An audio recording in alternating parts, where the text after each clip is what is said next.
misericórdia. Senhor, estou diante do teu altar, faz aquilo que te apraz. Sou teu vaso de barro, se necessário for, quebra, Pai, em nome de Jesus. Precisamos da tua graça neste momento. Prepara, Senhor, o nosso ouvido e os nossos corações, dai-nos entendimento da tua palavra, pois precisamos de discernimento para compreender e entender o teu querer. Eu queria que vocês abrissem no livro de Juízes, capítulo 6. E a gente vai explanar um pouquinho. Ora eu vou parar, tá? Prometo ser breve. Prometo ser breve. Tá? Porque muitos ainda trabalham amanhã, né?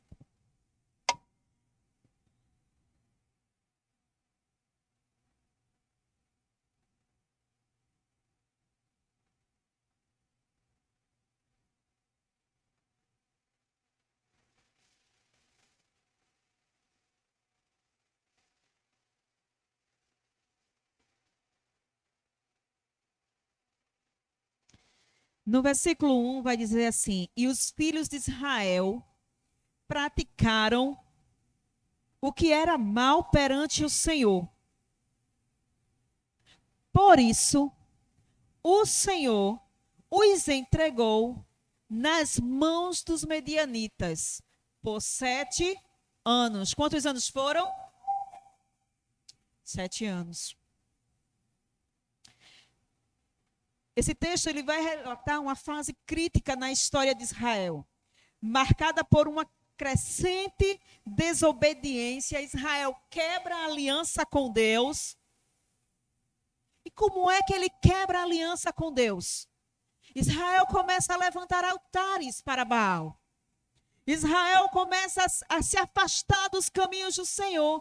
Os altares que era para Israel levantar para o Senhor Deus, ele começa agora a levantar para outros deuses. Ao agirem de forma reprovável, os israelitas perderam a comunhão com quem? Com quem? Com Deus.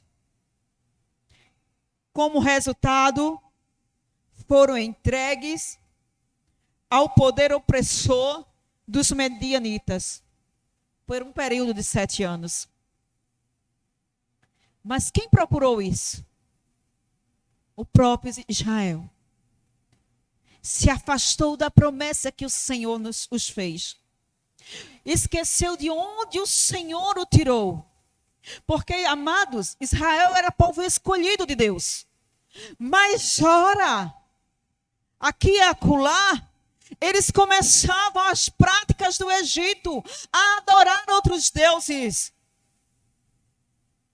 a procurar levantar altares que não agradavam ao Senhor. E no meio da nossa caminhada cristã é bem assim. Por muitas vezes esquecemos quem é Deus na nossa vida e levantamos altares, levantamos deuses para nossas vidas. Nós somos cristãos, crentes, com almas pagãs muitas vezes e ações pagãs. Porque levantamos altares. Esse altar às vezes é do seu namorado, esse altar às vezes é do seu filho, esse altar às vezes é do seu emprego, é do seu telefone, esse altar muitas vezes é do seu amigo. Mas o que significa esses altares levantados? É quando você troca a comunhão com Deus para colocar o seu namorado como em primeiro lugar, para colocar seu telefone como em primeiro lugar, para colocar qualquer coisa. Mas Deus deixa de ser a essência da sua vida. E foi o que aconteceu com Israel. Israel estava num período onde o Senhor estava levantando juízes na terra. Uma situação crítica para o povo de Israel. Enfrentando um domínio severo dos medianitas.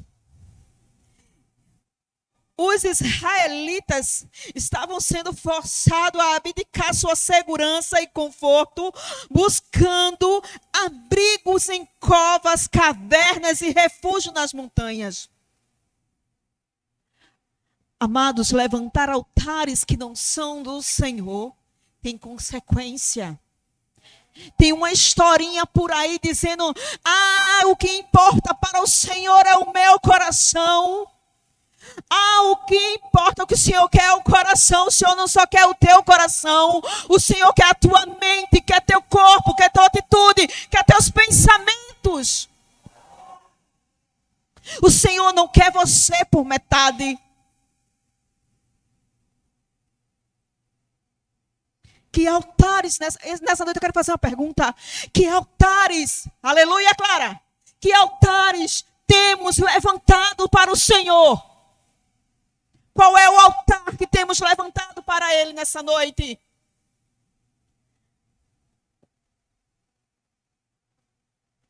Mas eu quero dizer a você que assim como Israel teve uma consequência de levantar altares, em vez de levantar o altar do Senhor, a consequência para quem levanta altares que não são para Ele.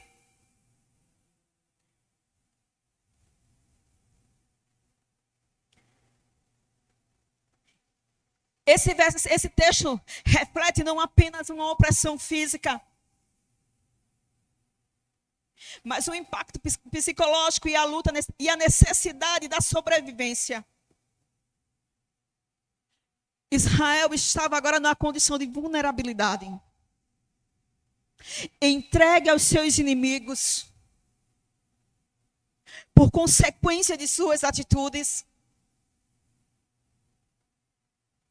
Eles fizeram as mesmas práticas que eles fizeram no caminho, quando estava lá com Moisés. Ora estava clamando ao Senhor, ora se esquecia e levantava bezerros de ouro.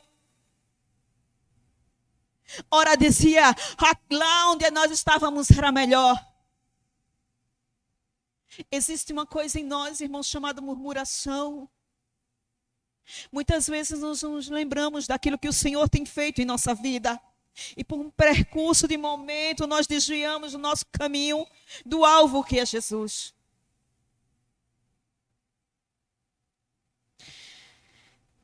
Mas, nesse período em que eles estavam sendo perseguidos, se escondendo em cavernas, em montanhas, fugindo, havia um homem chamado Gideão.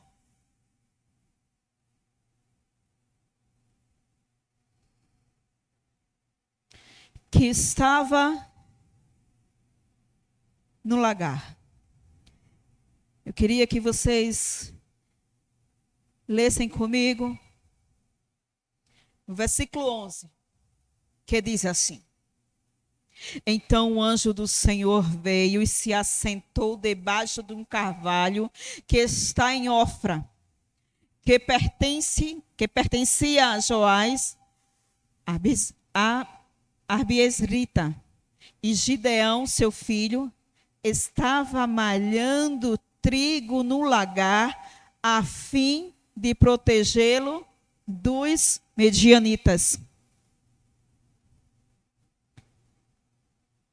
Malhar trigo no lagar, irmãos, simboliza a luta pela sobrevivência em tempos de adversidade. Mas o que é o lagar?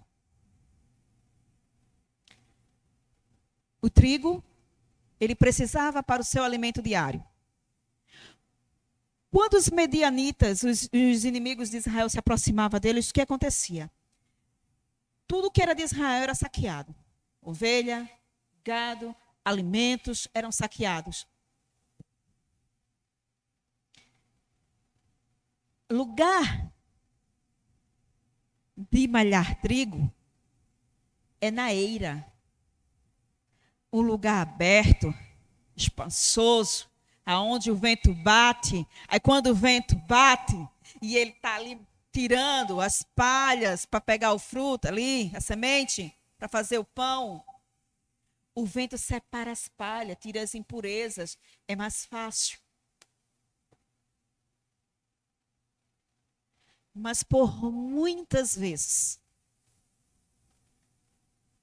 diante das adversidades e das circunstâncias, somos forçados a malhar trigo no lagar. Mas, pastor, o que é o lagar? O lagar é um lugar que se prensa uva e azeitona. Nada a ver, né?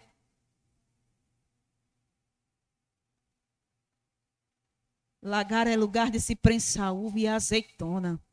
Mas as adversidades e as lutas muitas vezes nos condiciona, nos direciona a este lugar.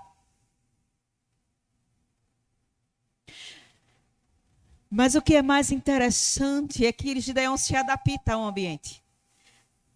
O lagar, ele é forjado em cima de uma pedra. Às vezes submersos, às vezes em um grande funil. E ele estava ali se escondendo dos medianitas. Muitas vezes as adversidades da vida te levam a você ir para um lugar chamado lagar, para que você não seja visto. Mas eu quero te dizer que mesmo neste lugar improvável, quando o Senhor for te levantar para te usar para uma obra, Ele vai te enxergar neste lugar. Neste lugar apertado, neste lugar invisível.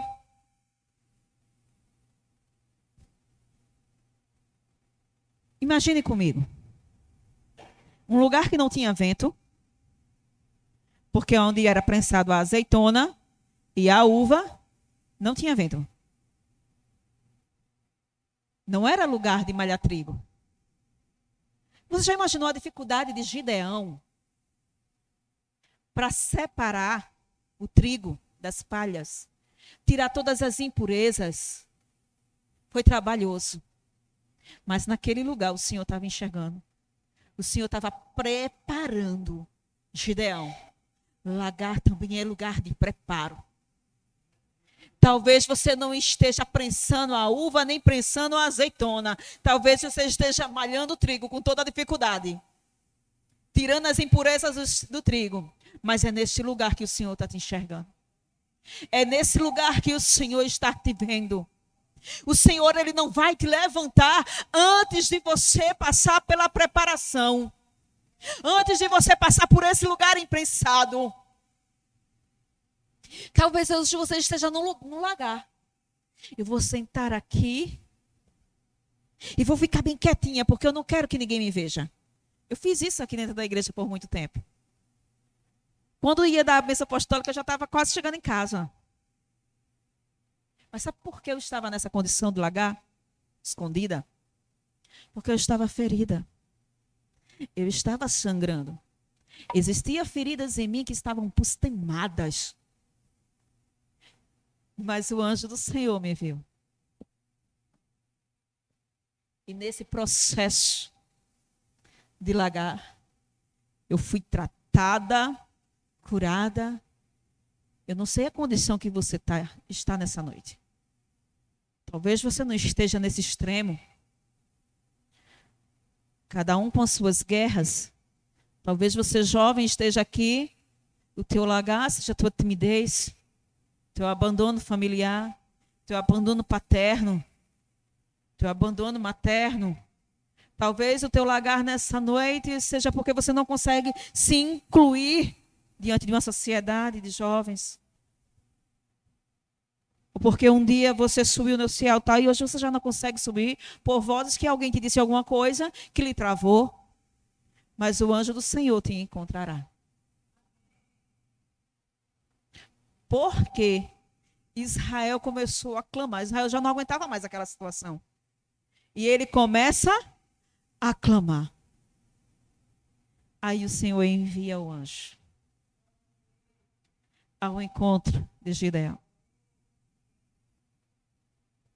Nessa noite o Senhor está vindo ao teu encontro.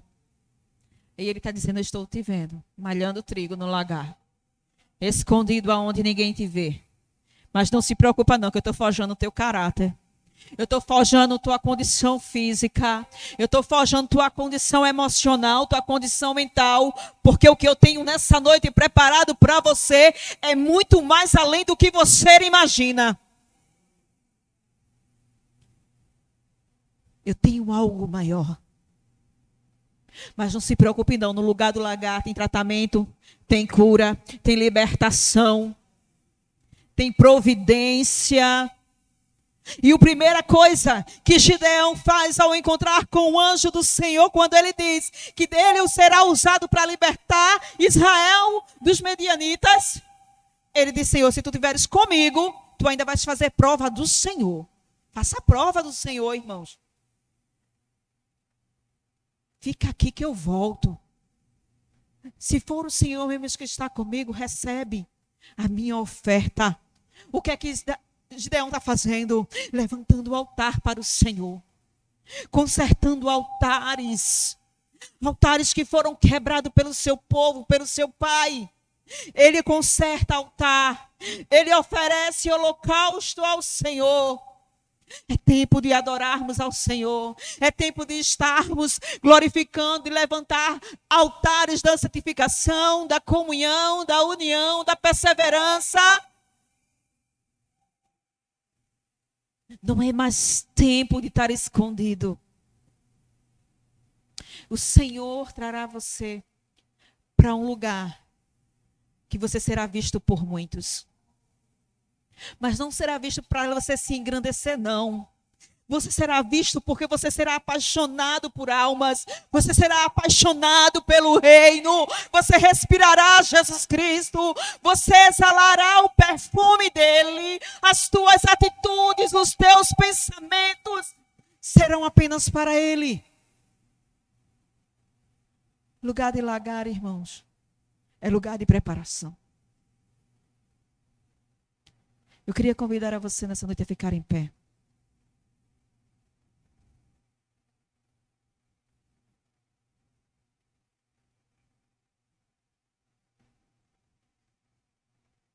Cadê Daniel? Vem cá, Daniel, por favor.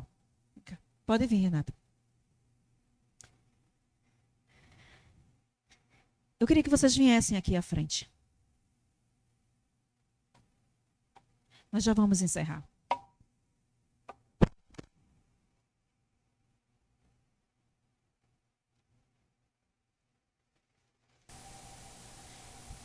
Todos vocês, Betina, pode vir, amada, venha para cá.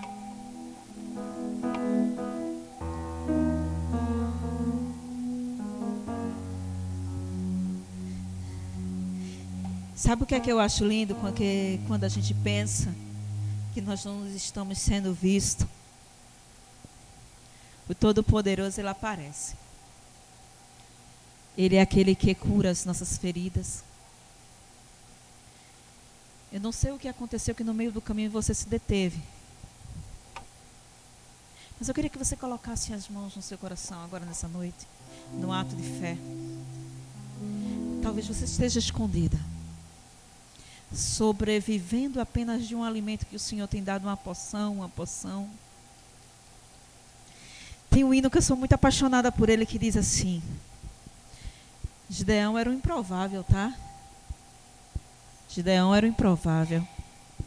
Eu sei que por muitas vezes a nossa fé está lá em cima, a hora está lá embaixo, mas em meio à vida nós vamos entre altos e baixos. Ora, eu estou tão crente dentro da igreja e eu pulo e eu marcho, e daqui a pouco eu estou querendo ficar em casa dizendo: Senhor, deixa eu ficar aqui, eu quero morrer. Aí o Espírito Santo faz: não vai morrer não, filho. É não, Deus, Ele quer morrer não. É só desespero da alma mesmo. E tem um hino, eu sou apaixonada por ele. Porque daí eu me lembro de o quanto ele me ama. O quanto ele me ama. É você, amada, vem cá. E daí eu me lembro de quanto ele me ama. Do quanto ele cuida de mim. Ele diz assim: eu não sei o que ele viu em mim. Puxa aí, Daniel. Eu não sei